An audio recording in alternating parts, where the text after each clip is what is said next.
Fue en Antioquía, una de las ciudades más vibrantes del Imperio Romano, donde nació Juan, el hombre que más tarde sería conocido como Crisóstomo, la boca de oro.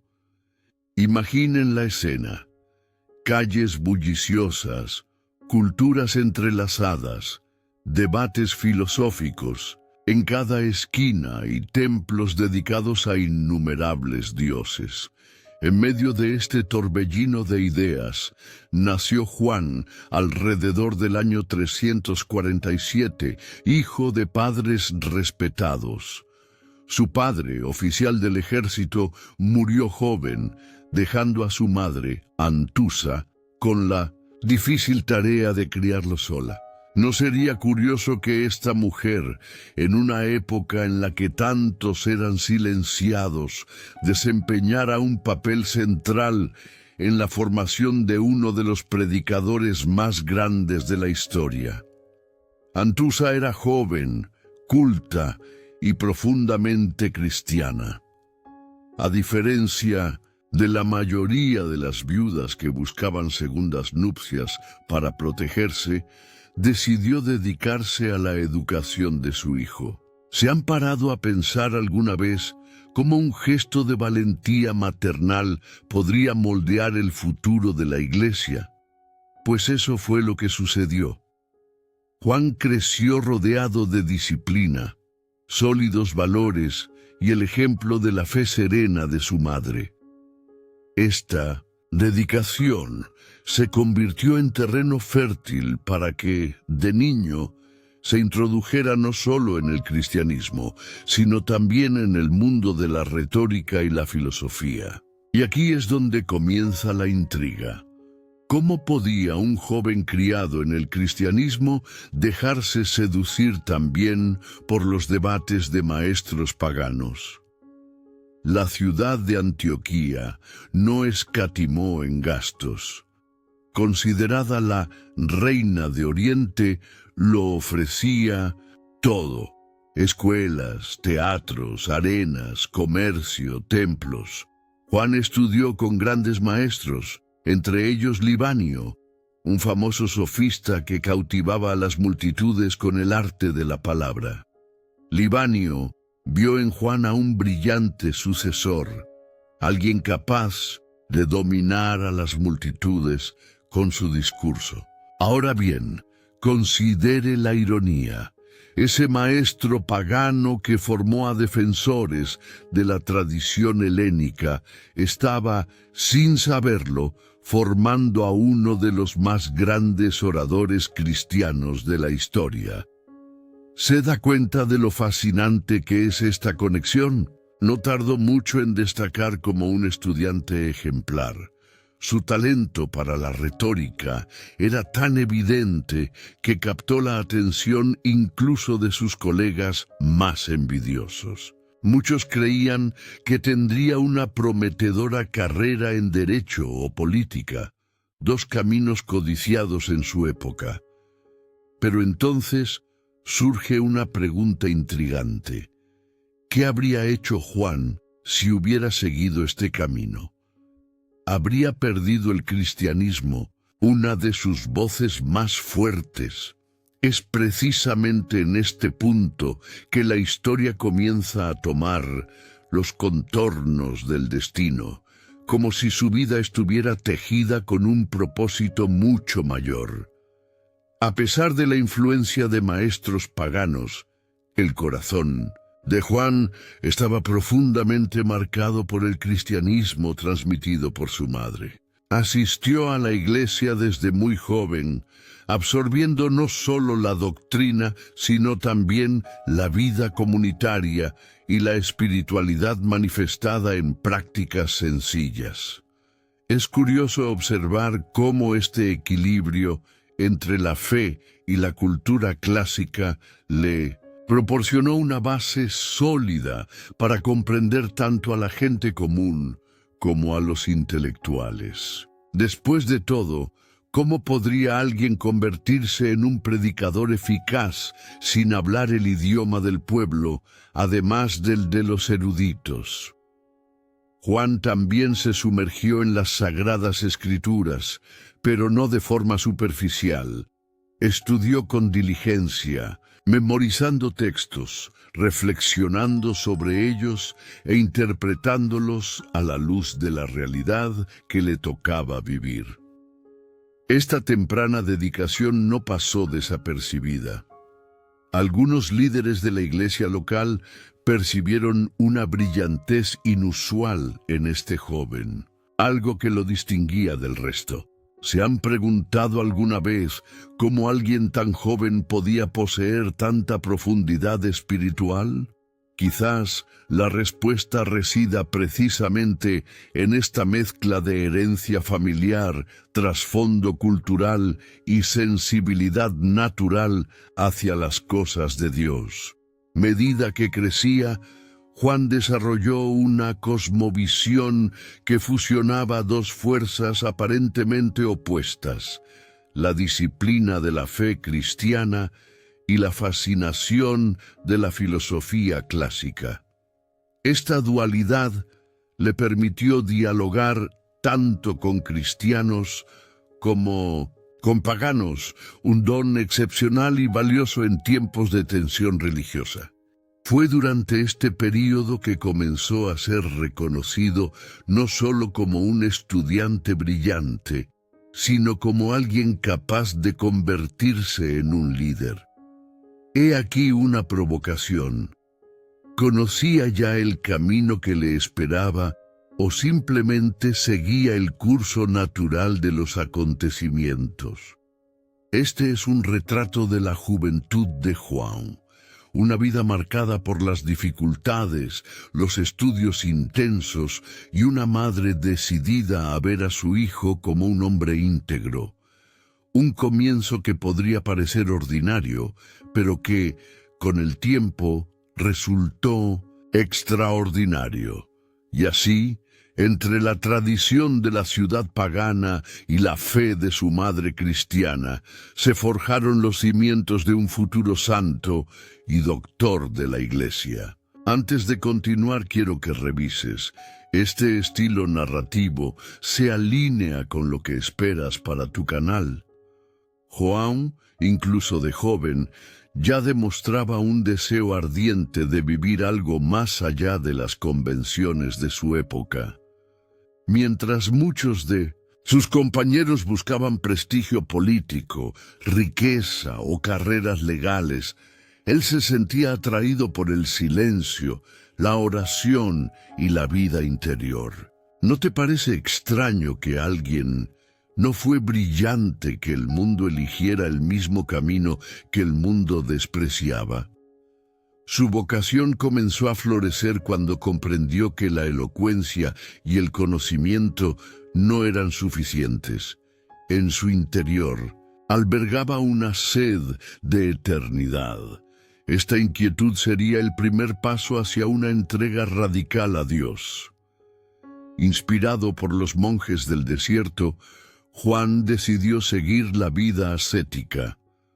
Se retiró durante años a una vida de renuncia, viviendo en celibato y practicando rigurosos ayunos. Imaginemos a un joven que lo tenía todo para disfrutar de los placeres de la sociedad y que decide dormir en el suelo, alimentarse de pan y agua y dedicar horas interminables a las Escrituras.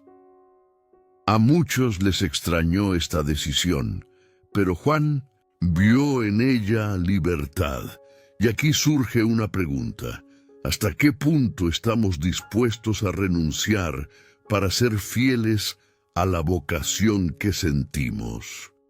Durante este periodo de soledad, Juan se entregó a una profunda inmersión en la palabra de Dios.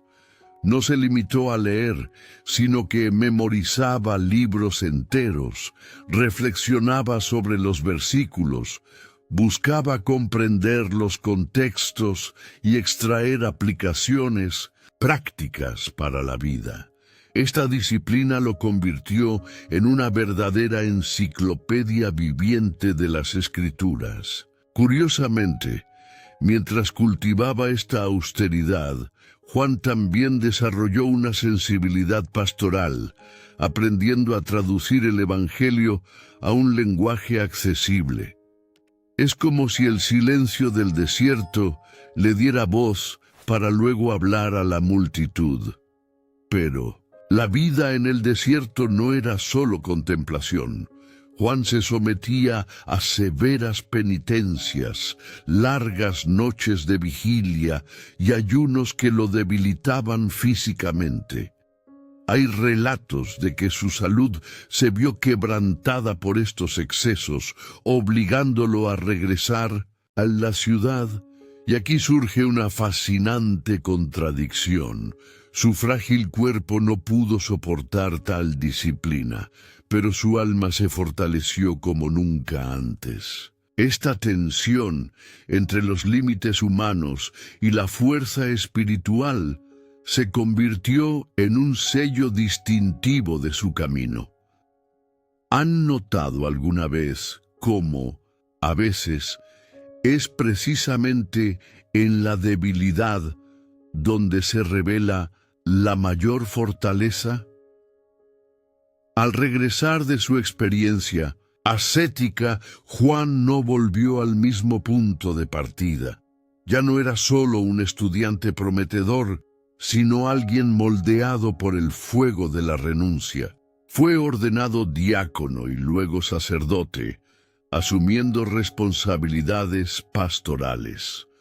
Su estilo de vida sencillo y sin pretensiones llamó la atención porque contrastaba con los excesos de la sociedad romana. Mientras muchos clérigos buscaban privilegios, Juan permaneció fiel a su voto de pobreza y castidad. Esta coherencia entre palabra y vida generó admiración y también provocó críticas de quienes se sintieron expuestos por su integridad. Su elección de la virginidad, vivida de forma radical, fue otro elemento que lo distinguió. En un mundo que asociaba la masculinidad con el poder y la dominación, Juan demostró que la verdadera fuerza residía en el autodominio. Esta decisión no fue solo personal, sino teológica. Creía que el cuerpo debía ser un templo dedicado a Dios y que su consagración podía convertirse en un ejemplo para los fieles. Es interesante observar cómo, aún hoy, su vida inspira reflexión sobre el valor de la pureza y la disciplina interior. ¿Estamos preparados para comprender la grandeza de una entrega tan completa? Durante este tiempo, Juan comenzó a desarrollar su estilo de predicación. La profundidad de años de silencio se transformó en palabras que conmovían corazones. Hablaba no solo con elocuencia, sino con la autoridad de quien vivía lo que decía. Esta autenticidad era imposible de ignorar. Multitudes acudían a escucharlo, no porque buscaran espectáculo, sino porque reconocían algo de verdad en esa voz. El ascetismo del desierto había dado sus frutos, y Juan estaba listo para asumir un papel más importante dentro de la iglesia. Así, el joven que se había preparado con la cultura clásica y el ejemplo de su madre, ahora transformado por la vida ascética, emergió como un verdadero líder espiritual. Su corazón se entregó por completo y su vida se convirtió en un testimonio vivo de renuncia y fidelidad. Pero dime, ¿no es inspirador ver cómo las decisiones de su juventud moldearon a uno de los santos más grandes de la Iglesia? Y aquí está mi invitación. Compartan en los comentarios lo que más les llamó la atención de esta parte de la historia de Juan Crisóstomo, porque su visión puede enriquecer aún más nuestro recorrido en este estudio. Cuando Juan comenzó a predicar en Antioquía, nadie podría imaginar el impacto que tendrían sus palabras. No era un sacerdote más entre tantos. Su voz tenía un poder que atraía multitudes. ¿Y saben qué era lo más impresionante? No era solo su elocuencia, sino la verdad que transmitía. Hablaba de la vida cotidiana, denunciaba injusticias, consolaba a los afligidos y exhortaba a los fieles a vivir con dignidad. ¿Se han preguntado alguna vez por qué algunas personas, al hablar, simplemente nos cautivan, mientras que otras pasan desapercibidas? Juan poseía este don excepcional, y por eso se ganó el apodo que perduraría durante siglos, Crisóstomo, el Boca de Oro. Sus sermones eran como un fuego encendido en medio de la noche. Usaba ejemplos cotidianos, sabiendo hablar con sencillez, sin perder profundidad. Criticaba las costumbres paganas, las fiestas excesivas, la avaricia de los ricos, pero también hablaba de misericordia, amor al prójimo y perdón. Siempre había un equilibrio entre la firmeza y la compasión.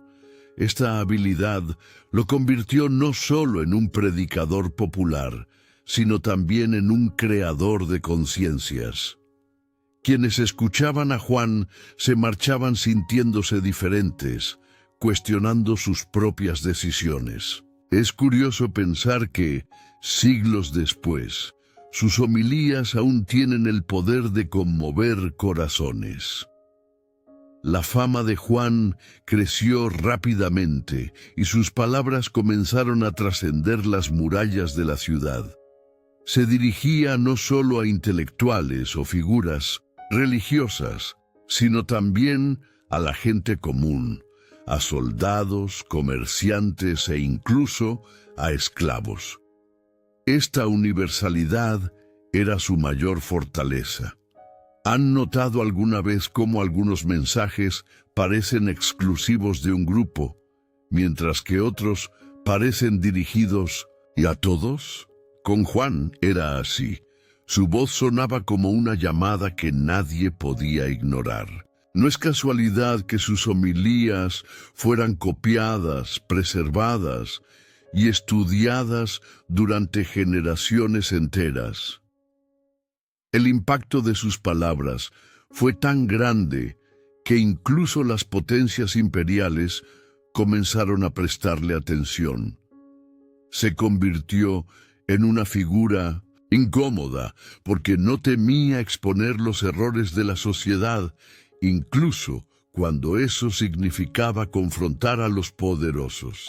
Al mismo tiempo, los fieles lo veían como un guía espiritual, alguien que decía lo que muchos temían decir. Es interesante cómo su predicación combinaba valentía y ternura, reprendía sin humillar, enseñaba sin arrogancia. Quizás por eso su elocuencia no ha caído en el olvido, mientras que tantos otros predicadores han caído en el olvido. Pero Juan no era solo un orador apasionado. Tenía un método, un cuidado especial en la construcción de cada sermón. Usaba las Escrituras como base sólida, pero tendía puentes hacia la vida práctica. Explicaba el texto bíblico y luego lo aplicaba a la vida cotidiana. Cómo tratar a los pobres, cómo afrontar las tentaciones, cómo vivir en familia. Esto hacía que sus palabras fueran accesibles, pero a la vez profundas. ¿Se imaginan el impacto de esto en una sociedad dividida entre la filosofía pagana y la fe cristiana? Juan era la voz que conectaba mundos. La fuerza de su predicación también provenía de su coherencia. No solo hablaba, vivía lo que predicaba. Su sencillez contrastaba con la ostentación de los ricos e incluso de algunos líderes de la Iglesia. Cuando denunciaba la avaricia no era teoría. Él mismo vivía en la pobreza. Esta autenticidad hacía que sus palabras fueran imposibles de ignorar. Después de todo, ¿cómo se puede criticar a alguien que pone en práctica todo lo que enseña? Esta coherencia es una de las claves para entender por qué Juan era tan respetado y al mismo tiempo tan temido. No tardó en ser llamado a desempeñar funciones más importantes. Su fama como predicador lo llevó a ser elegido obispo y posteriormente patriarca de Constantinopla. Pero veremos más sobre esto más adelante. Por ahora, cabe destacar que su trayectoria hasta ese momento ya era magnífica. De joven erudito en Antioquía, se había convertido en uno de los más grandes oradores cristianos de su tiempo. Es fascinante pensar cómo su talento, cultivado desde temprana edad, encontró su lugar perfecto al servicio de la fe. ¿No les resulta curioso cómo la vida parece entrelazar cada detalle para formar un todo extraordinario? Y así, Juan se consolidó como la voz del cristianismo naciente, un hombre cuya boca parecía de oro porque transmitía tesoros eternos. Su elocuencia no era un simple adorno, era un puente entre el cielo y la tierra. Y fue precisamente esta voz la que pronto lo colocaría en el centro de conflictos aún mayores. Antes de entrar en estos enfrentamientos, díganme, ¿conocían ya el origen del apodo de Crisóstomo? Cuéntenoslo en los comentarios, porque compartir conocimiento es una forma de mantener viva esta rica historia. Cuando Juan fue elevado al patriarcado de Constantinopla en el año 398, su fama ya lo precedía. La ciudad, centro político y religioso del Imperio Romano de Oriente, era escenario de intrigas, lujo y luchas de poder. Imaginen la escena: un predicador austero, conocido por su sencillez, asumiendo repentinamente el puesto más alto de la Iglesia en medio de una corte que respiraba ostentación. No es de extrañar que su llegada causara tanto revuelo.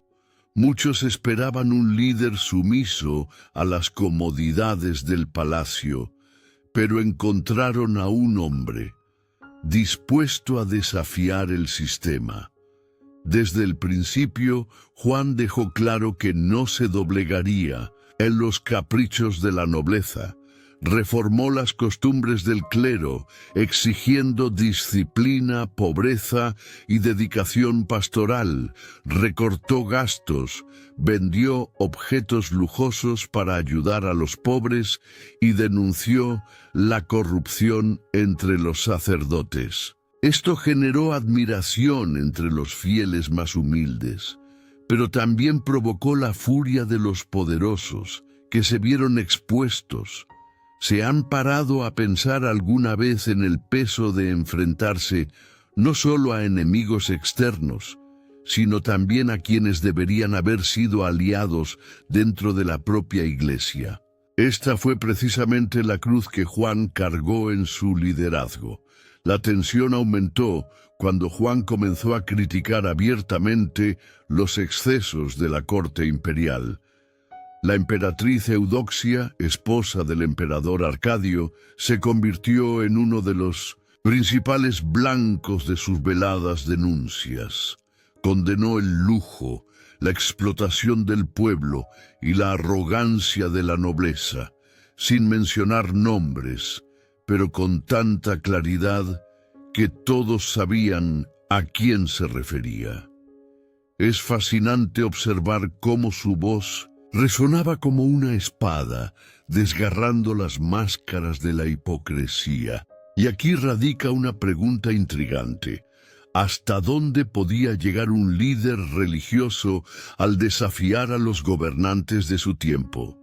La corte reaccionó rápidamente. Se tramaron intrigas contra Juan, y sus enemigos encontraron en el arzobispo Teófilo de Alejandría un poderoso aliado para destituirlo. Lo acusaron de abuso de poder, herejía e incluso de perturbar la paz de la Iglesia. Los concilios manipulados se convirtieron en arenas políticas mucho más interesados en satisfacer a la corte que en buscar la verdad. Esta persecución muestra cómo la lucha entre la fe y el poder terrenal siempre ha estado presente en la historia de la Iglesia. ¿Se imaginan la presión que enfrentó Juan, sabiendo que cualquier palabra podía ser usada en su contra?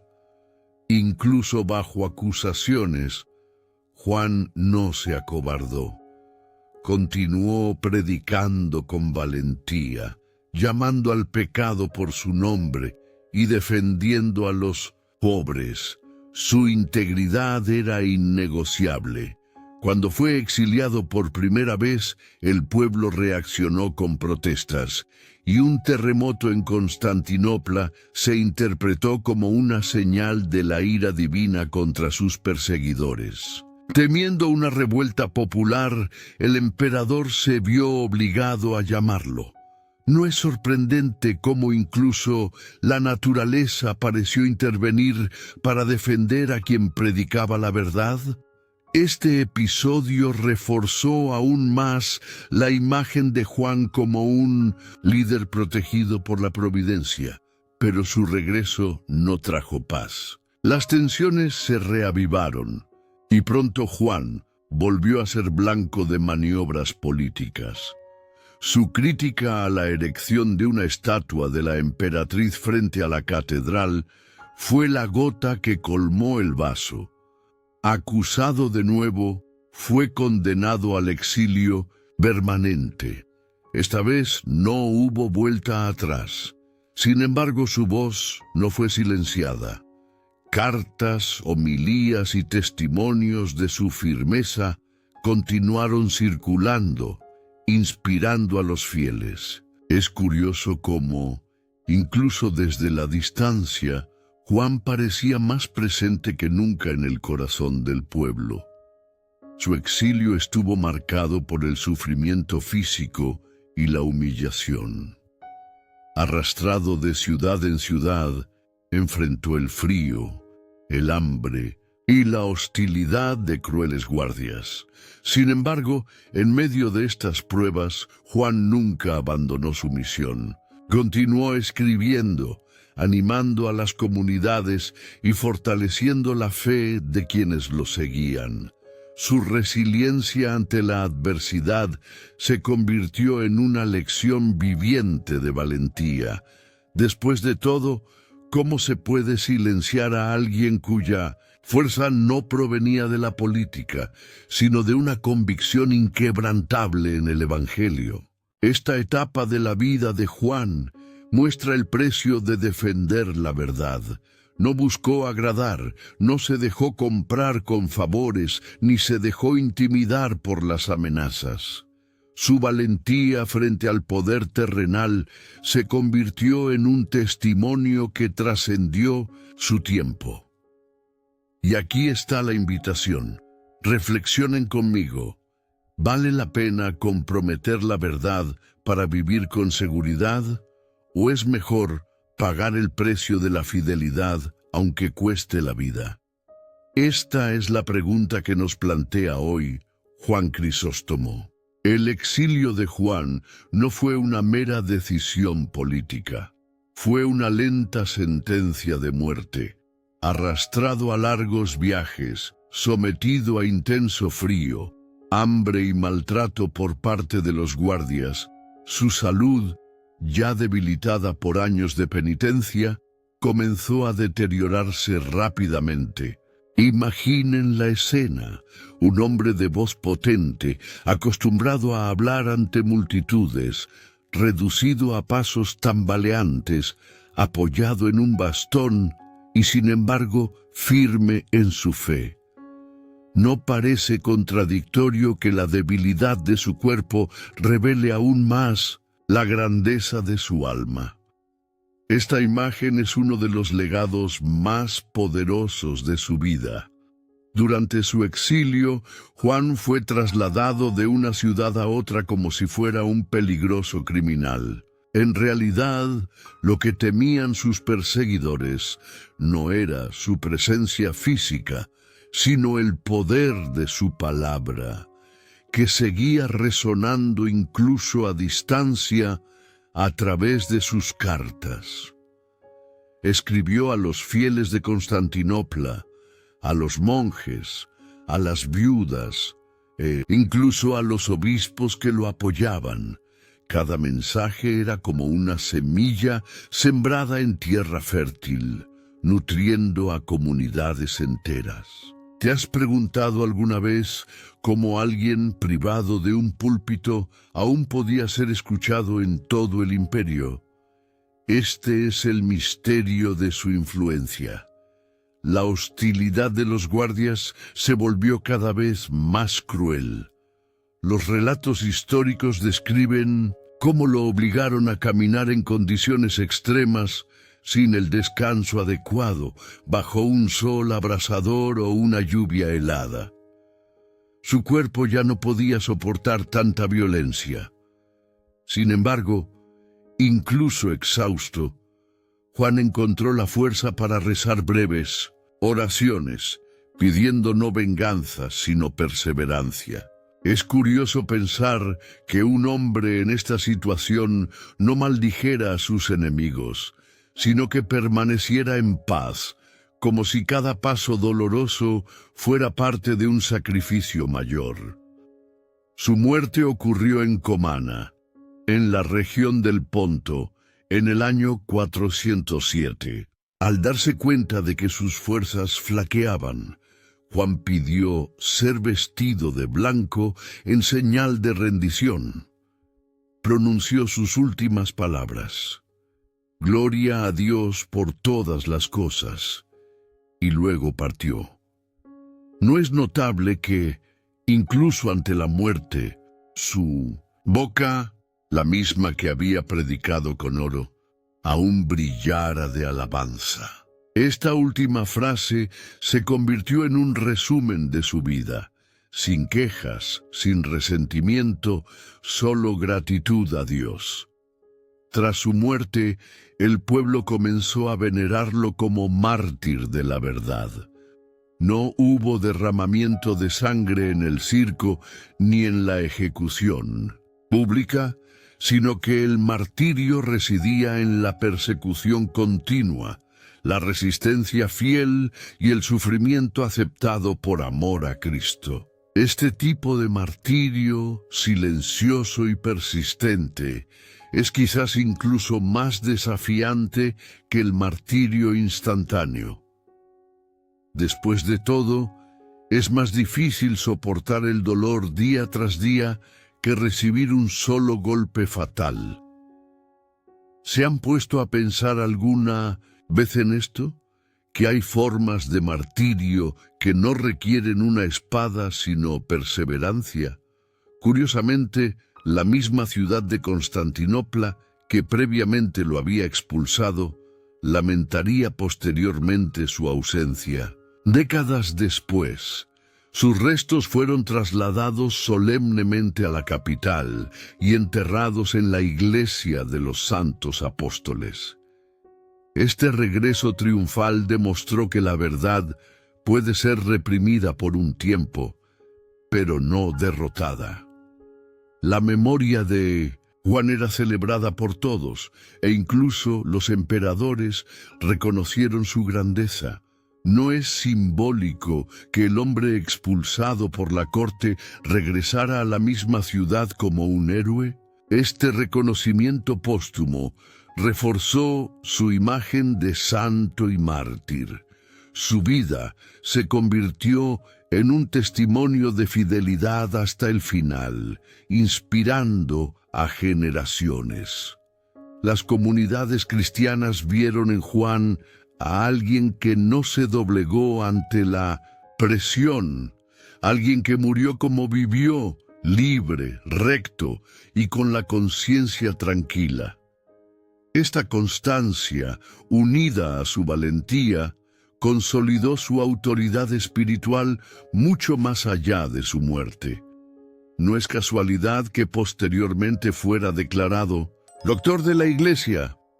Así, la muerte de Juan Crisóstomo no fue un final trágico, sino una coronación. Toda su vida, desde su juventud hasta su último aliento, parecía apuntar a este momento de entrega absoluta. Y sus últimas palabras siguen resonando como un llamado a todos. Gloria a Dios por todas las cosas.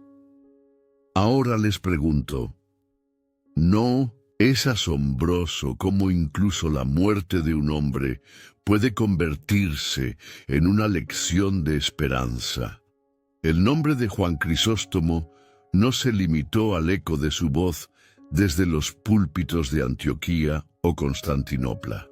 Su legado más perdurable reside en los escritos, homilías y reflexiones que han atravesado los siglos. No solo fue un predicador elocuente, sino también un profundo teólogo. ¿Han considerado alguna vez la grandeza de alguien que, perseguido y silenciado en vida, se convirtió en uno de los pilares de la doctrina cristiana? Eso es precisamente lo que sucedió. Sus obras siguen iluminando, casi como si la boca de oro nunca hubiera permanecido en silencio.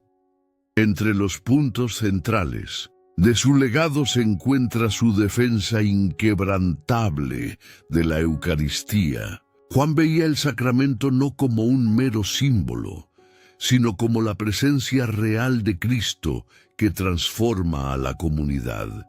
En sus homilías insistió en que los fieles se acercaran con reverencia, conscientes de la grandeza de este misterio. Curiosamente, mientras hablaba con profunda teología, explicó un camino sencillo, accesible incluso para el campesino más humilde. ¿No es asombroso cómo alguien pudo combinar erudición y claridad, haciendo comprensible algo que parecía tan elevado? Otro aspecto notable de su obra fue su aprecio por la caridad. Juan denunció incansablemente la indiferencia hacia los pobres. Criticó duramente a los ricos que acumulaban tesoros, mientras sus hermanos morían de hambre. Para él, la limosna no era solo un gesto de generosidad, sino una obligación de justicia. Esta visión transformó la fe en algo concreto, arraigado en la vida cotidiana. Les pregunto, ¿de qué sirve una fe que brilla en palabras si no se traduce en acciones? Este fue el razonamiento que impulsó a Crisóstomo. Sus sermones sobre la vida familiar también sobresalen. Veía el matrimonio como un espacio de santidad, llamando a los esposos al amor y al respeto, y a las esposas a la fidelidad y la dignidad. Este enfoque equilibrado, tan poco común en su tiempo, demostró su sensibilidad pastoral. No fue solo un predicador de teorías, sino un guía que conocía las penas y las alegrías de la vida cotidiana.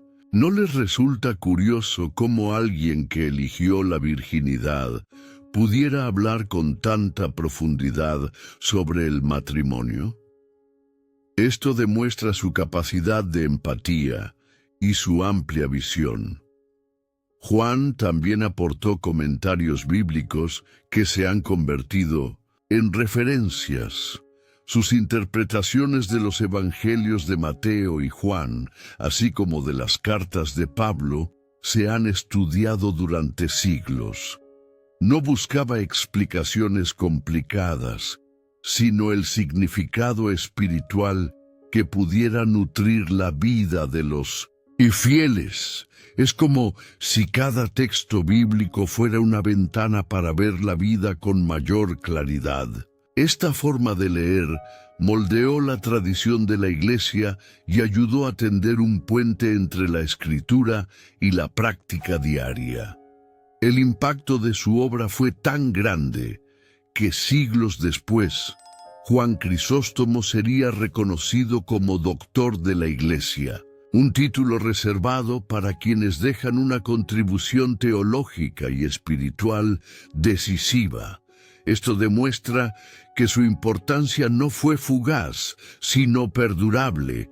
Se convirtió en un faro, guiando a la Iglesia en tiempos de duda, crisis y renovación. ¿Se han parado a pensar alguna vez en que sus palabras, escritas hace más de 1600 años, aún resuenan con tanta relevancia? Es como si su voz perdurara, trascendiendo el tiempo. Más allá de la teología, el legado de Juan reside en su valentía pastoral. Demostró que la fe no puede ser mera contemplación, sino también denuncia cuando es necesario. Se enfrentó a hombres poderosos, arriesgó su vida y se mantuvo fiel a la verdad. Esta postura lo convirtió en un ejemplo de integridad, recordando a la Iglesia que su misión no es agradar a los hombres, sino a Dios. Este testimonio es tan poderoso que aún hoy resuena como un desafío. ¿Tenemos la misma valentía para vivir sin negociar valores? Por lo tanto, la importancia de Juan Crisóstomo para la Iglesia se extiende mucho más allá de su tiempo. Fue predicador, teólogo, pastor, mártir y doctor.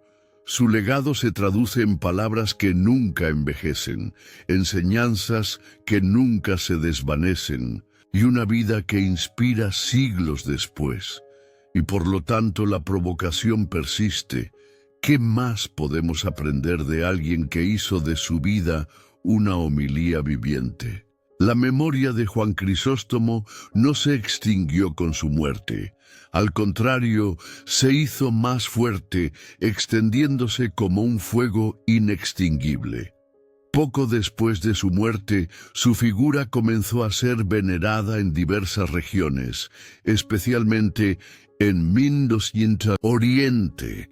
Es interesante observar cómo el pueblo, incluso bajo presión política, mantuvo viva su memoria. Al fin y al cabo, ¿cómo se puede silenciar a un hombre cuya vida estuvo marcada por el coraje y la palabra?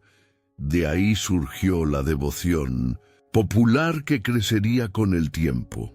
En Oriente, especialmente en Constantinopla, Antioquía y otras ciudades, Juan fue recordado como un fiel pastor y mártir. La población vio en él no solo a un predicador elocuente, sino también a alguien que defendió a los débiles contra los poderosos. Esta imagen lo transformó en un símbolo de resistencia y santidad. Poco a poco se comenzaron a construir iglesias en su honor, se veneraron reliquias y su festividad adquirió un lugar especial en el calendario litúrgico. ¿Han notado alguna vez cómo la devoción siempre nace en el corazón del pueblo antes de ser reconocida oficialmente por la Iglesia? Eso fue exactamente lo que sucedió con Juan. En Occidente su fama también se extendió rápidamente. Roma, siempre atenta a las figuras prominentes de la fe, reconoció en él un modelo de vida cristiana y un maestro en el arte de la predicación. No tardó mucho en incorporar su celebración a la liturgia latina. El título de Crisóstomo, otorgado en vida por su elocuencia, se convirtió en un sello distintivo, impregnado de reverencia. Quienes escuchaban o leían sus sermones sentían como si aún estuvieran ante él. ¿No es curioso cómo un estilo de oratoria puede convertirse en un sello de santidad? Su canonización formal como santo se produjo de forma diferente a como lo conocemos hoy, pues en los primeros siglos la santidad era reconocida por la aclamación popular y confirmada por la Iglesia. Fue esta veneración espontánea la que consolidó la condición de santo de Juan Crisóstomo, mucho antes de cualquier proceso canónico estructurado. Posteriormente, este reconocimiento fue reafirmado por la propia Iglesia, que lo inscribió entre los grandes santos universales. La fe popular y la autoridad eclesiástica trabajaron de la mano para inmortalizar su memoria. Otro hito fue su inclusión, junto con Basilio el Grande, Gregorio Nacianceno y Atanasio, en el grupo de los 4 grandes doctores de la Iglesia Oriental. Este reconocimiento elevó aún más su importancia, demostrando que su influencia no fue solo local, sino que abarcó a toda la cristiandad. El título de doctor de la Iglesia, conferido siglos después, no hizo más que reforzar lo que ya se experimentaba en la práctica. Juan Crisóstomo era una fuente inagotable de enseñanza y ejemplo. La devoción popular también se manifestaba en peregrinaciones. Muchos fieles acudían a las iglesias donde se custodiaban las reliquias atribuidas a él, creyendo que su intercesión tenía un poder especial. Comenzaron a circular relatos de milagros relacionados con su memoria, lo que reforzó la convicción de que su vida estuvo marcada no solo por la elocuencia y la valentía, sino también por la gracia divina. ¿Se ha preguntado alguna vez por qué los fieles se sienten atraídos por las reliquias? Para muchos, es como si en ellas residiera un fragmento de santidad transformadora. Hasta el día de hoy, su festividad litúrgica se celebra el 13 de septiembre en la Iglesia Católica y el 27 de enero en la tradición oriental, fecha vinculada al traslado de sus reliquias. Este doble reconocimiento demuestra cómo su figura une Oriente y Occidente, superando divisiones históricas. ¿No es fascinante cómo alguien perseguido por emperadores se convirtió en un puente entre las tradiciones cristianas? Esta universalidad es quizás uno de los rasgos más impresionantes de su santidad.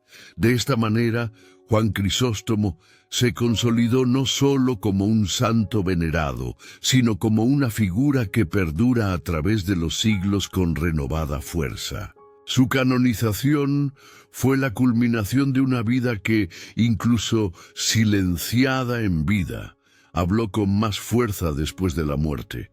Su devoción popular es testimonio de que la santidad no se mide por el poder terrenal, sino por el impacto eterno que puede generar una vida dedicada a la verdad. Y a la luz de esto me pregunto, ¿cómo no asombrarnos ante alguien cuya voz, aunque silenciosa, sigue resonando hasta nuestros días? Las palabras de Juan Crisóstomo no se limitaron a su época, sino que se conservaron en cientos de manuscritos que abarcaron siglos. Se estima que han sobrevivido más de 700 homilías, además de tratados y cartas, lo que lo convierte en uno de los autores cristianos más prolíficos de la antigüedad. Curiosamente, muchos de estos escritos circularon durante su vida. Fueron copiados y difundidos rápidamente. Tal fue el impacto de su predicación. ¿Se ha planteado alguna vez el poder de un sermón que, incluso sin redes sociales, logró difundirse por todo el imperio? Entre sus obras más conocidas se encuentran los comentarios a los evangelios de Mateo y Juan, las cartas de Pablo y los salmos. En estas homilías, Juan combina una interpretación directa y accesible con un tono profundamente espiritual.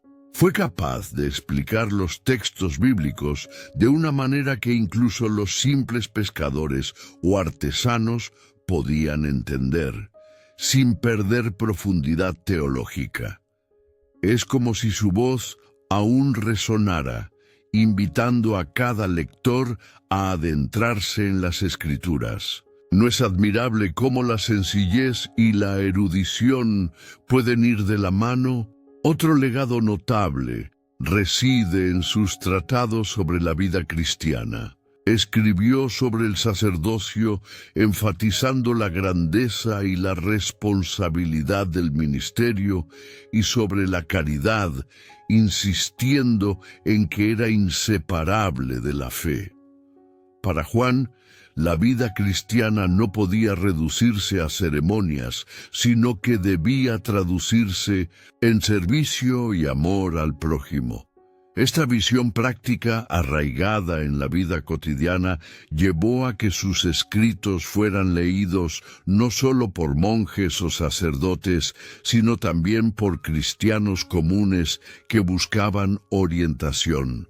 Sus cartas, muchas de ellas escritas durante su exilio, también revelan la profundidad de su espíritu. En ellas no solo se encuentra el lamento de quienes sufren, sino el aliento de quienes permanecen firmes en su fe. Este tono inspirador conquistó a generaciones, convirtiéndolo en un modelo de resiliencia frente a la persecución.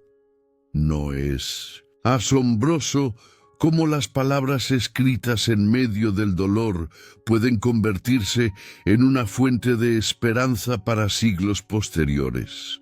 Parece que Juan habló no solo de su tiempo, sino de todos los tiempos. La influencia de sus obras se extendió más allá de Oriente.